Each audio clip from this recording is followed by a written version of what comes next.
The Chief of Army Staff, Lieutenant General Taoreed Lagbaja, has expressed the Army's readiness to immediately commence the payment of over 18.4 billion naira outstanding group life assurance welfare package to families of soldiers who paid the ultimate price in the service to their fatherland.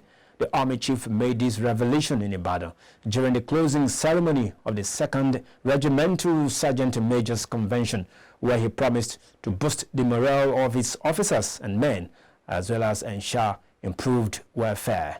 The significance of this convention cannot be overemphasized, as the Nigerian Army is continuously engaged in an array of operations across the country. The success of these operations demand highly motivated force for operational efficiency. It is pertinent to state that the Chief of Army Staff Command philosophy cannot be attained without a sound administration and highly motivated body of regimentals and individuals who are ready and willing to effectively discharge their responsibilities at all times. I am confident that as the regimentals and majors return to their formations and units, they will translate what they have learned in motivating their subordinates. Since assuming office as the Chief of Army Staff, I've maintained that the objective of my welfare policy is to build morale across the Nigerian Army to a very high battle-winning level and to sustain it. To this end, I've initiated tangible welfare packages to provide befitting accommodation for our officers, soldiers, and their families.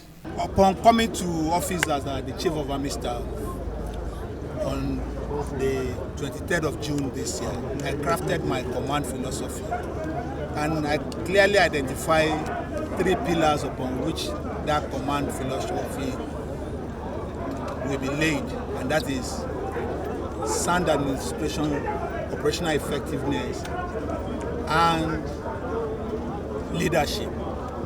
And so, in giving my closing remarks during this RSM convention, which is one of the training activities that is organized to make our senior enlisted personnel to be in tune with the leadership strategy and plans of the Army, and to be able to bridge the gap between the officers and the soldiers.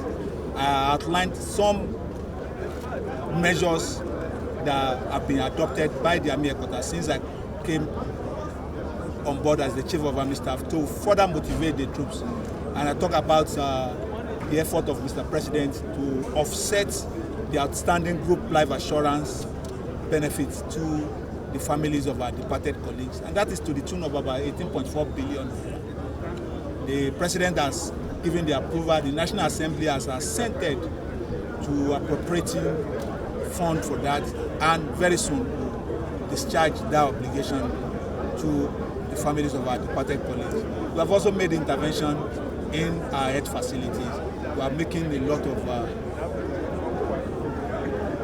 constructions and the innovations in our reference hospitals in Lagos, in Kaduna, even the newly built the Army Command and Naua Hospital in Abuja. We are improving our educational facilities, expanding this infrastructure, and even the knowledge base of the teachers in their school to bring back the glory days of the Nigerian Army schools.